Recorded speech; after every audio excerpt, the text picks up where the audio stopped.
అసలు ఈరోజు మనమంతా ఇలా కూర్చొని మాట్లాడుకోవడానికి కారణం సీతను అపహరించి తెచ్చి లంకలో పెట్టడమే కారణం.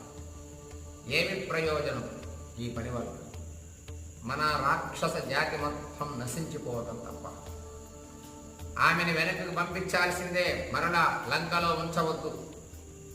మన కలహానికి, మనం ఈరోజు భయపడటానికి, మనమందరం ఆందోళన చెందటానికి కారణం ఆ లంకలో ఉన్న సీతమ్మ. రావణుడు చేసినటువంటి ఈ తప్పు పని వల్ల మనకి ఈరోజు ఈ పరిస్థితి పట్టింది.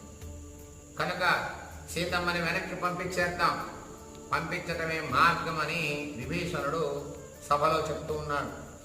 ఏతన్నిమిత్తం వైదేహి